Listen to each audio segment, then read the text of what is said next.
বাংলাদেশের জাতীয় নিরাপত্তা উপদেষ্টা মোহাম্মদ খলিলুর রহমান আবার কাতারের দোহায় গেছেন। গত ৬-৭ মাসে এটি তার চতুর্থবারের মতো দোহা সফর। প্রশ্ন হলো, তিনি বারবার দোহা যান কেন? কার সাথে দেখা করেন সেখানে? এবং সবচেয়ে বড় কথা হলো, তিনি কি বাংলাদেশ না বিদেশি শক্তির এজেন্ডা নিয়ে কাজ করছেন? এটি নিয়েই আজকে কথা বলবো। প্রিয় দর্শক, বলা হচ্ছে দোহা সফর হলো নিরাপত্তা উপদেষ্টার সরকারি সফর।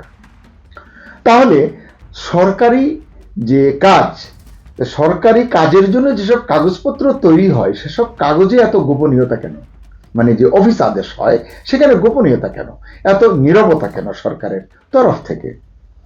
উচ্চপদস্থ সরকারি কোনো কর্তার অফিস আদেশে তারিখ, উদ্দেশ্য, গন্তব্য, তারপরে সেখানে গেলে কার সাথে বৈঠক হবে, কি কি কাজ, সব ডিটেইল থাকে, উল্লেখ করা থাকে। কিন্তু 24 নভেম্বর খলিলুর রহমানের দোহা সফর উপলক্ষে জারি করা অফিস আদেশে তেমন কিছুই নেই। সফরকালে কার কার সঙ্গে তিনি বৈঠক করবেন উল্লেখ নেই। কি উদ্দেশ্যে এই সফর বলা নেই। বাংলাদেশের জাতীয় নিরাপত্তা কর্মকর্তা বিদেশে গেলেন, সরকার কিছুই জানাবে না? এটা কি খুব স্বাভাবিক? কারণ তথ্য ফাঁস হলে সমস্যা কি? মানে কেন সরকার এই বিষয়গুলো লুকাচ্ছে, এটি আসলে এখন প্রশ্ন। যদি সত্যি দোহায় মার্কিন নিরাপত্তা কর্মকর্তাদের সাথে তার উচ্চস্তরের বৈঠক থাকে, তাহলে সেটি অস্বীকার করার কারণ কি? পররাষ্ট্র মন্ত্রণালয় কিছু বলে না, প্রধান উপদেষ্টার দপ্তর নীরব থাকে, সরকারি কোনো ব্রিফিং নেই।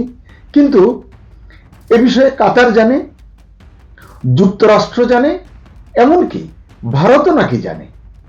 খলিল সাহেব কেন দোহা গেলেন, সেখানে কার কার সাথে দেখা করবেন? তাহলে এই প্রশ্ন কি ওঠে না যে লুকানো হচ্ছে কার কাছ থেকে, কাদের কাছ থেকে লুকানো হচ্ছে? দেশের মানুষের কাছ থেকে তো। আপনারা জানেন, দোহা এখন মার্কিন নিরাপত্তা নেটওয়ার্কের হাব হিসেবে পরিচিত। খুবই গুরুত্বপূর্ণ পয়েন্ট হয়ে উঠেছে দোহা। দোহায় মার্কিন গোয়েন্দা সংস্থা সিআইএ সহ আরো বিভিন্ন আনুষঙ্গিক তাদের যে সমস্ত গোয়েন্দা দপ্তর রয়েছে বা ব্যক্তিবর্গ রয়েছে, তাদের অফিস রয়েছে সেখানে। মধ্যপ্রাচ্য অপারেশন সেন্টার আছে দোহায়। আফগান দোহা মিটিং এর পর এটা আরো শক্তিশালী হয়েছে বলে কূটনৈতিক তথ্যে জানা যাচ্ছে। তাই এই শহরে মানে দোহায় বারবার যাওয়া মানে সাধারণ সফর নয়। এটা অবশ্যই গুরুত্বপূর্ণ বার্তা গ্রহণের জায়গা। কিন্তু দুঃখজনক হলো, সেই বার্তা জনগণের কাছে আসে না, জনগণের কাছে পৌঁছায় না, মানে সরকার দেয় না বা পৌঁছতে দেয় না। এর প্রেক্ষাপটে বলুন যে দিল্লিতে তলব বলুন বা দোহায় ব্রিফিং বলুন, এসবের পেছনের সত্যটা না জানলে আসলে এসব নিয়ে কথা বলাও কঠিন। দেখুন, গত 18 থেকে 21 নভেম্বর জাতীয় নিরাপত্তা উপদেষ্টা খলিলুর রহমান দিল্লিতে ছিলেন। সেখানে ভারতের জাতীয় নিরাপত্তা উপদেষ্টা দোভালের সাথে দ্বিপাক্ষিক বৈঠক করেছেন। কিন্তু ভারতে মার্কিন রাষ্ট্রদূত সার্জিও গোর এবং তার টিম ওই বৈঠকে আচমকা যোগ দেয়, এটি ত্রিপাক্ষিক বৈঠক হয়ে ওঠে। ওই বৈঠকে ভারতীয় কর্তৃপক্ষ দাবি করেছে উত্তর বাংলাদেশের 12টি জঙ্গি শিবিরের তথ্য দেওয়া হয়েছে খলিলুর রহমানের হাতে। যে ডোসিয়ারের কথা আমরা বলি, রিপোর্ট সহ ছবি সহ দেওয়া হয়েছে। প্রশ্ন হলো, খলিল কি এসব অভিযোগ মেনে নিয়েছেন, নাকি তিনি এ সংক্রান্ত কোনো ব্যাখ্যা দিয়েছেন? দিলে কি ব্যাখ্যা তিনি দিয়েছেন? এই অভিযোগ প্রসঙ্গে আসলে বাংলাদেশের অবস্থান কি? এসব প্রশ্নের জবাব আপনাকে অনুমান করে পেতে হবে প্রিয় দর্শক, কারণ আমাদের সরকার কিছুই বলেনি, কিছুই বলে না।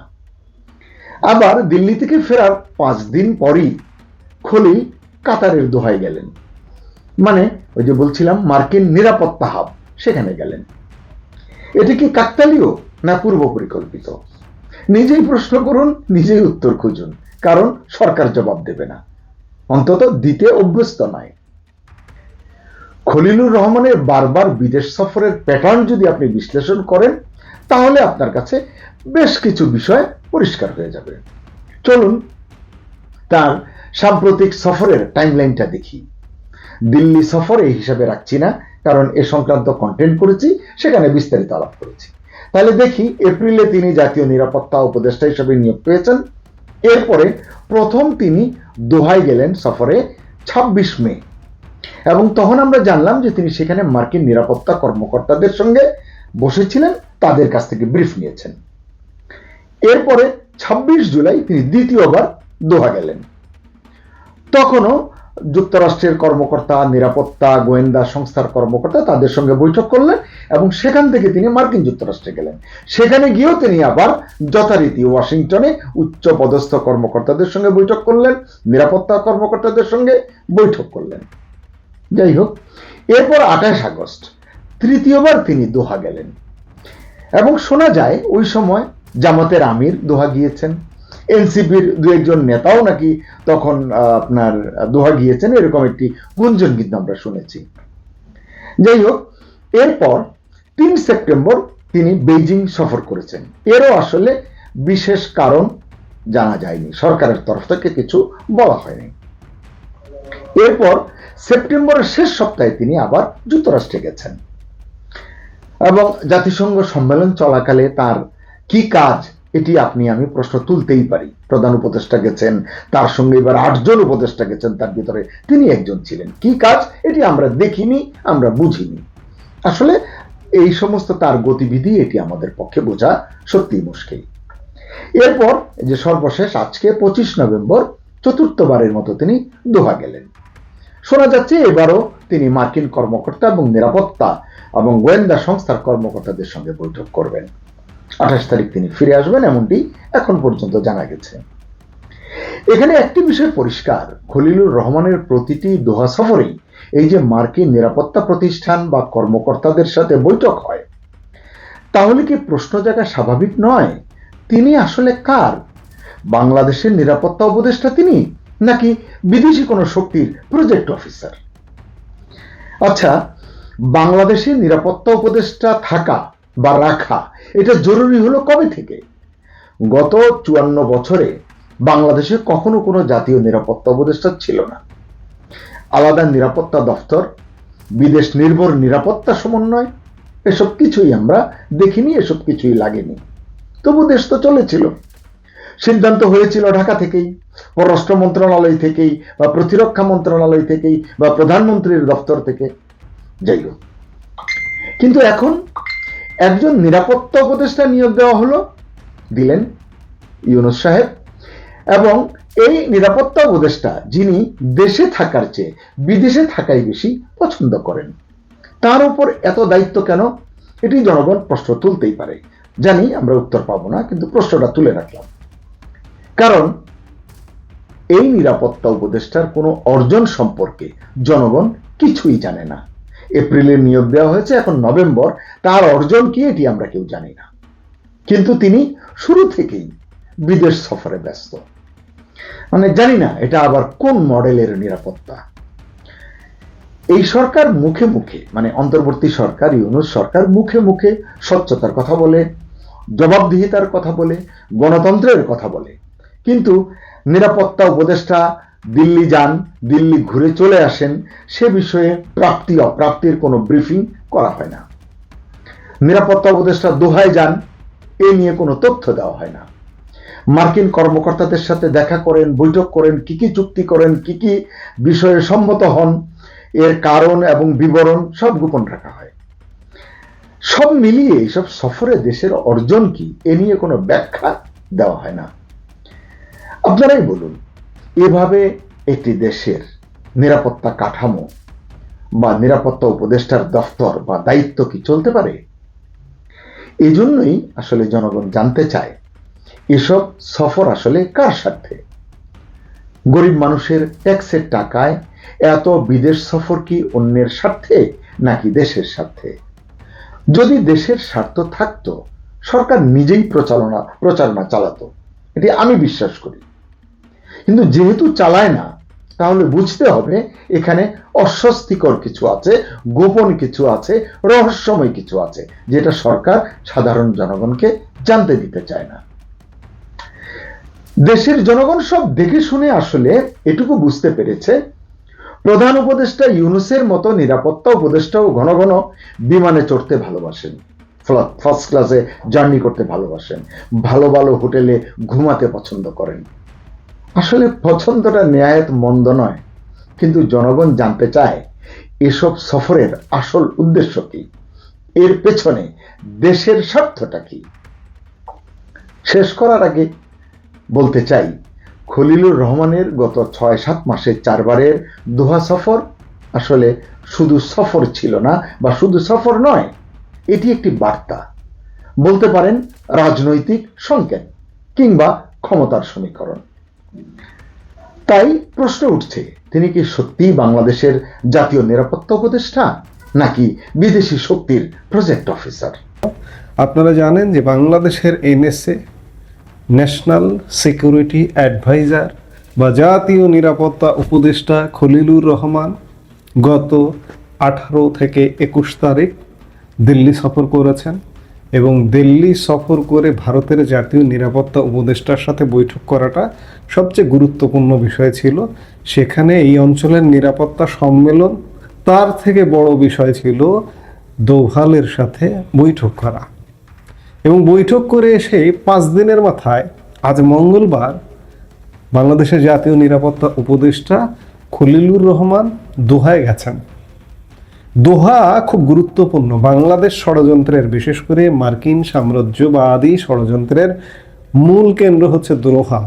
এই দোহার মাটি থেকেই বাংলাদেশকে কেটে কুটে চাষবাস করবার নানান রকম পরিকল্পনা শুরু থেকেই হয়েছে, আওয়ামী লীগ সরকারের পতনের আগে থেকে এবং এখন পর্যন্ত মূল কেন্দ্র।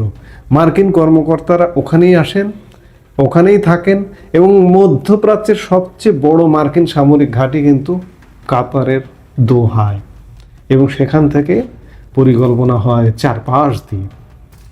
এই খবরগুলো দিচ্ছে ভারতীয় গণমাধ্যম north east news.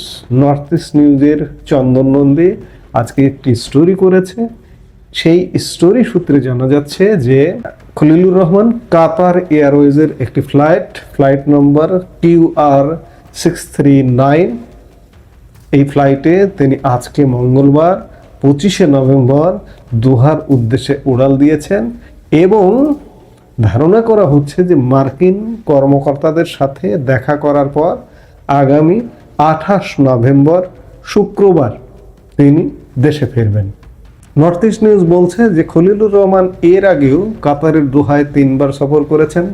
North east নিউজের হাতে আসা সরকারি নথিতে দেখা গেছে যে খলিলুর রহমান 3 দিনের জন্য 25 থেকে 28 নভেম্বর দোহায় থাকবেন।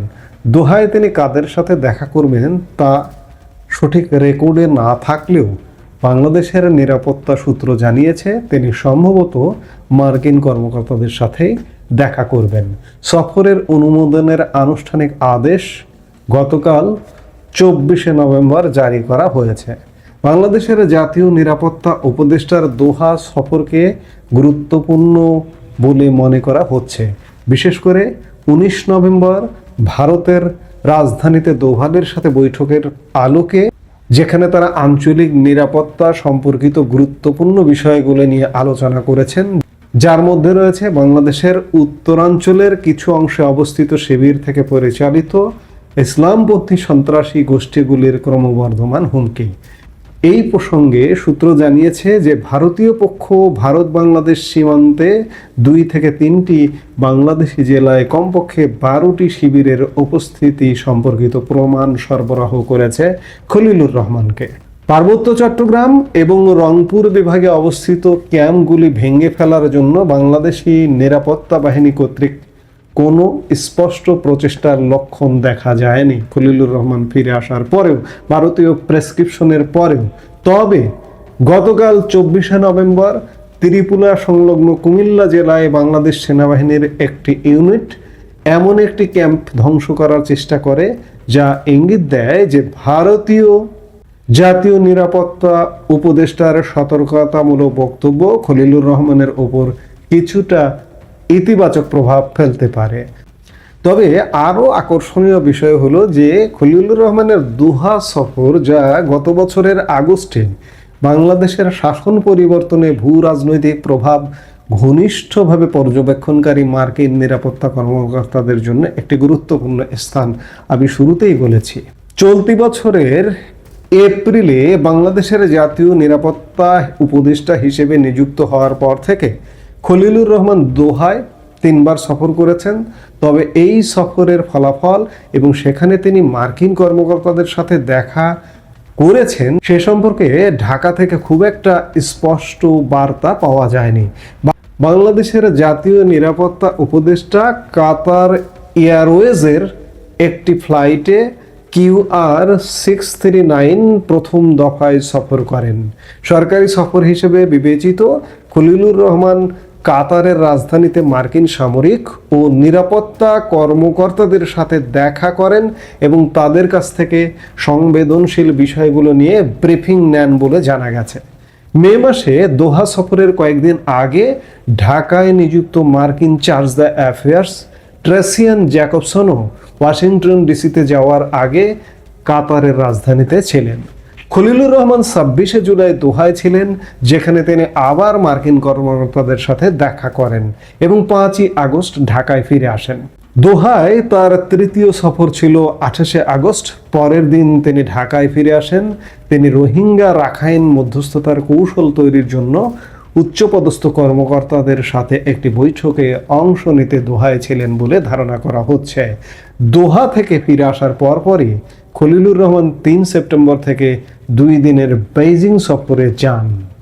খলিলুর রহমান আসলে দৌড়াচ্ছেন, বিশেষ করে কূটনৈতিক বিষয়গুলো এবং মার্কিন সমন্বয় সাধন করে যাচ্ছেন। এমনকি সর্বশেষ দেখলেন যে ভারতীয় সমন্বয় সাধনও করে যাচ্ছেন খলিলুর রহমান।